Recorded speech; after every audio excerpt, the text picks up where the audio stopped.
is a word that can be used to describe a wide variety of genres, settings, and collections of tropes, which is what makes Big Eye Small Mouth such an effective universal game. However, when you're playing a universal game, sometimes it helps to have a splat book that has everything arranged for you. And Guardians of Order realized this, and so they released a lot of different source books for their game Big Eye Small Mouth. And today, we're going to look at a few of those.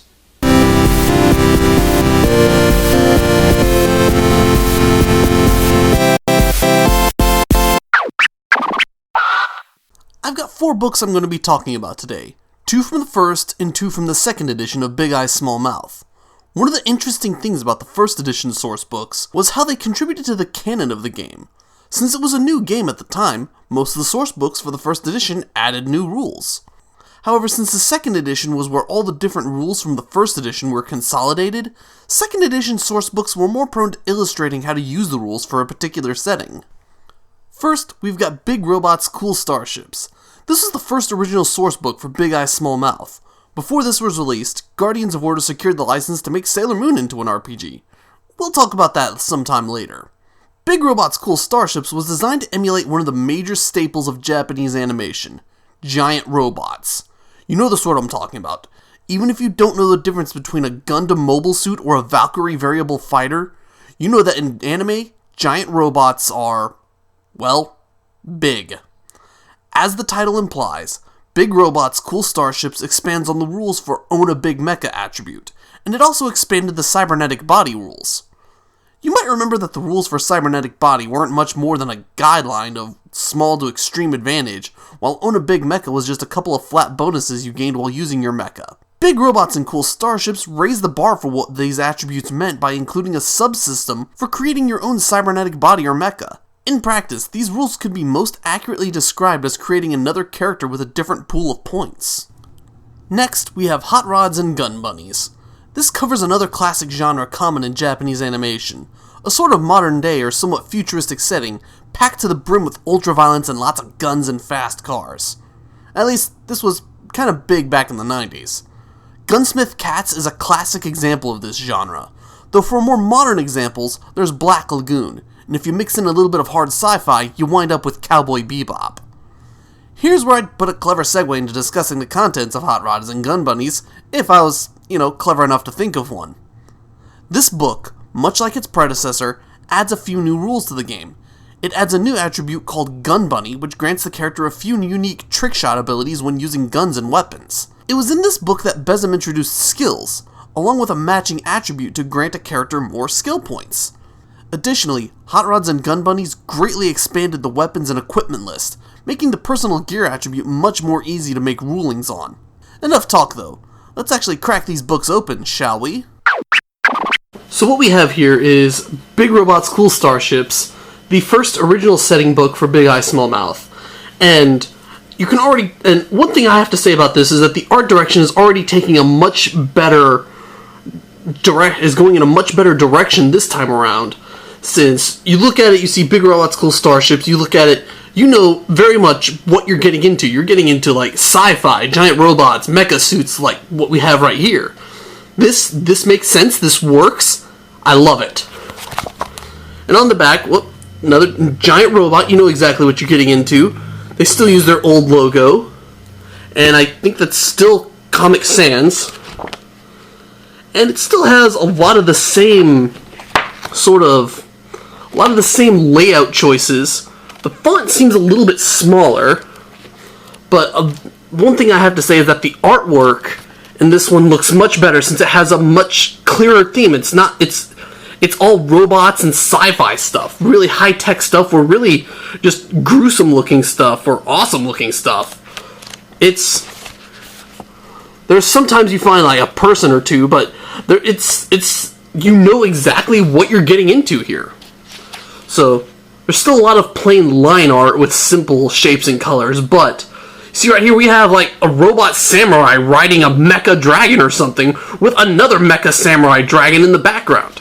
This gives me a very clear direction of what I'm getting into, and a lot of it, even if it doesn't fit on the right, even if it's like not matching what's going on the page, it's much more appealing. Like we got right here, we have a giant robot with chainsaws, like attached to his elbows. Maybe we have a mecha wielding dual chainsaws. You know what? I like this. This is a very nice splat book. And then on the other hand, we have Hot Rods and Gun Bunnies. Now, the title might be a little confusing about what it is, but right on the cover you see, all right, we have a girl, which is, at least in the United States, sometimes we'll refer to as an attractive female, as a bunny. So we have a gun in the hand of a bunny. So there we go. And there's a nice looking car back there with a dude on the back. Okay, Hot Rods and Gun Bunnies is about fast cars and big guns. All right, I can respect that. And once again, we got a car and a big gun in some sort of like organized crime looking dude. Maybe a Yakuza, maybe someone with the mob. Who knows? Who cares? There's cars, there's guns. I know exactly what I'm getting into. So this is where they start like going with a much more clean layout where you know what's going on. And look, we got some angry looking lady with a giant baseball bat, it looks like, a spear baseball bat thing. Once again, the artwork has a much more unified design. It's about action and violence. You got a robot back there, and there's a guy in front, and actually it looks like they're cooking. Never mind.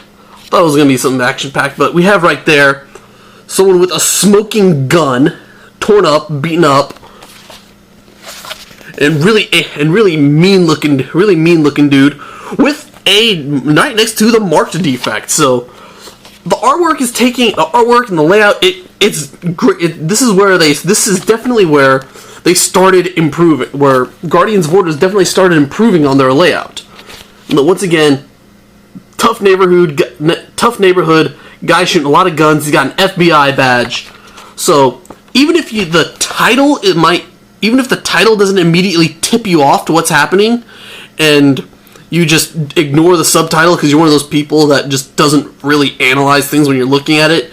Just looking at the front, you've got attractive lady with a big gun and a guy in the background with what I imagine it would be a sports car. And it's red. Red is a color that people associate with power and speed, at least here in the United States. So this is a good follow-up to Big Robot's Cool Starships. First edition Splat books, they were great. I liked them. I liked them a lot. So with all that said, let's take a look at some of the source books from 2nd edition. First, we have Centauri Knights, a hard sci-fi setting powered by Big Eye's small mouth. True to form for sci-fi, there's a lot of exposition of the setting in this book. This isn't a generic futuristic setting, it's an original setting. This means that its existence as a source book to a generic RPG is warranted. However, it's an original setting. When I first saw this book, I thought, who or what are the Centauri Knights? Why should I care? And this illustrates one of the first problems with Big Eye Smallmouth's original source books.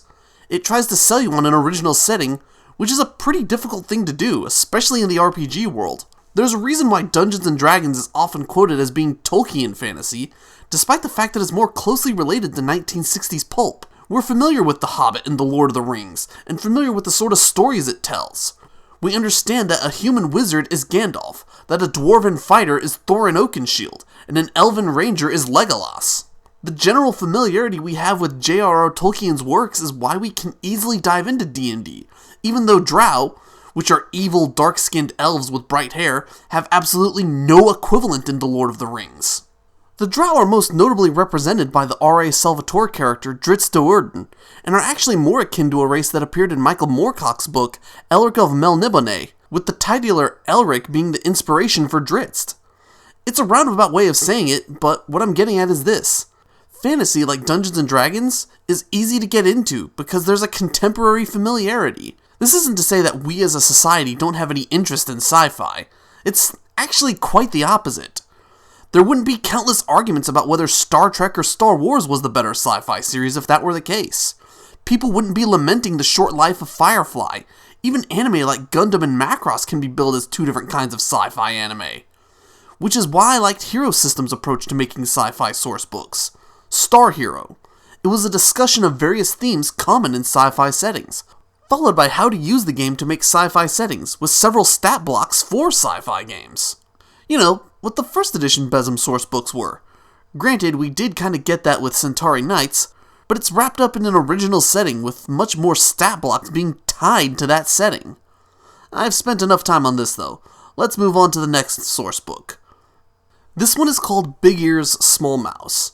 It's a sourcebook for playing games about small animals using Besem's rules. It includes essays about the genre, what they were aiming for, and even stat blocks for playing as particular animals, as well as new attributes for your characters. It does everything the first edition sourcebooks do, but despite that, I don't like this book. It's put together well enough, but it's an odd thing to make an RPG about. There isn't much that needs to be added or said about an RPG about small animals living lives similar to humans alongside them. The stat blocks for different animal characters is nice in the event that I want to play such a game, but for some reason, I can't help but think this still feels unnecessary. And I think this illustrates something I've always felt about Big Eye Small Mouth. It straddles a line between being simple and complex. It does everything that other, more complex generic rule systems do, but keeps everything stripped down and simple. I'm pretty sure if I wanted to play a game about mice and birds on crazy adventures, something like Big Eye Small Mouth is simple enough that I could figure out how to do it myself without the help of a source book. And I think this is ultimately what hurt Big Eye Small Mouth. It was a simple game that, in its second edition, imitated its complex cousins, like GURPS and Hero, with sourcebook after sourcebook. While this may have been a boon for other generic games, it didn't really help Besem that much. Anyways, let's see if these books are at least put together well enough. So, despite the fact that this was the one, Centauri Knights, that caused me to go into a big tangent about how I don't really like the second edition source books.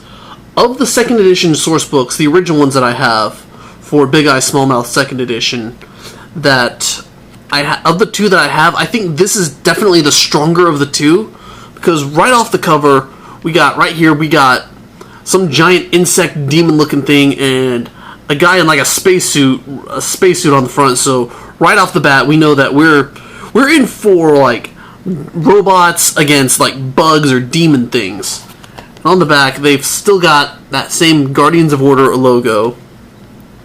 So this is definitely the one they decided to use after the first edition of Big Eye Small Mouth. On the back, we've got something that looks kind of like an advertisement to work at a company called Sencor. Really tried to like get you involved into the setting, which is a good thing. That's the sort of thing you would want to do with a original setting book. But it's just that, it's an original setting book. And this is also one where I think the artwork is all done by the same person, because it all has a very consistent style, and that's really great. A lot of it is very detailed. There's not a lot that's just like, it's all gray, but there's not a lot of stuff that's just like flat line art like you find mixed in next to like grayscaled and detailed stuff right here. And they also did a lot of there's a really nice border going on. There's some nice font work going on for the top for the section headers and such.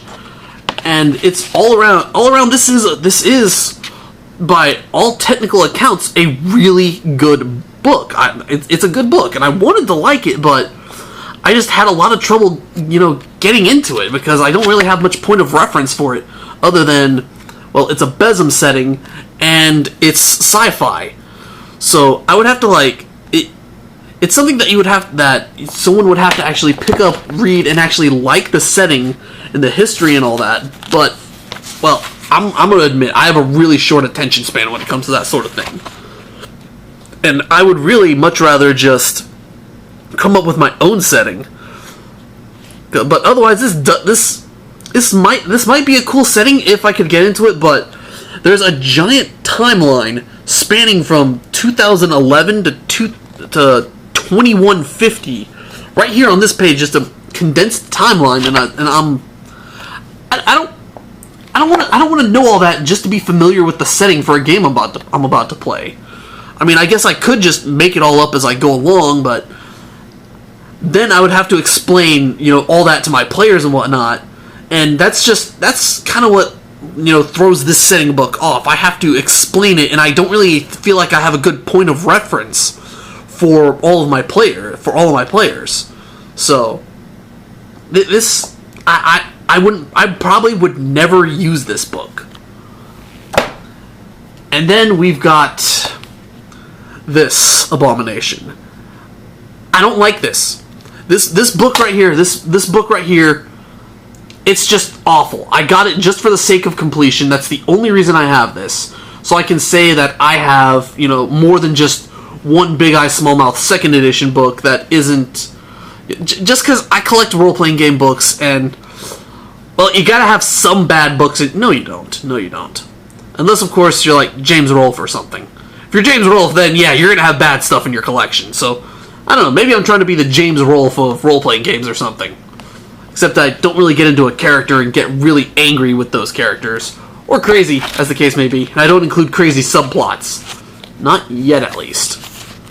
So anyways, right here, we got, like, sort of a Tom and Jerry-esque scene. I think they were really going for, like, more Western animation with this one. Which is why they kept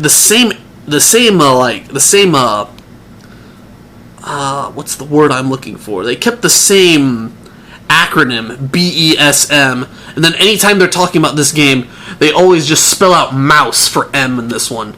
And this looks kind of like one of those old Disney movies where there's like a lot of small talking animals and such. It's definitely what they were aiming for with this, and I think once again they're using Comic Sans. Someone who's savvy about graphic design, tell me, is this Comic Sans? Because I think this is Comic Sans. And once again, Guardians of Order. They also use Tristat. They use that in the. They also started using that on the Big Robots Cool Starships book as well. So there we go. We have sort of a mouse with a beard, and got a trim of paw prints going up and down. That is a naked rat with a leaf covering his non-existent junk right there. What the hell, man? And you know what? I think I'm done. So there you have it. Big Eye Smallmouth 2nd edition source books. I'm not gonna lie. The 2nd edition, while it had the better rules, the source books for it just weren't as good.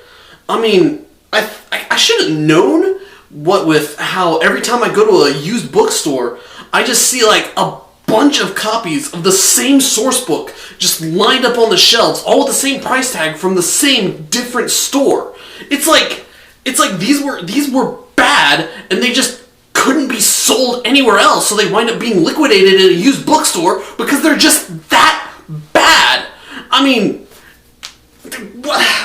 it's awful. The source books just aren't that great in 2nd edition.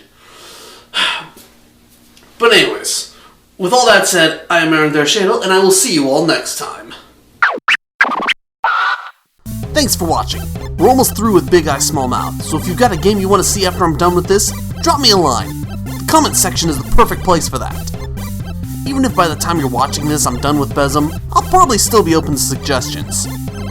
Unless I decided to quit making videos. Then I'm afraid you're out of luck. Or if I'm dead. Dead men do not perform past the grave. Unless they're Tupac. He was able to do that. At least once.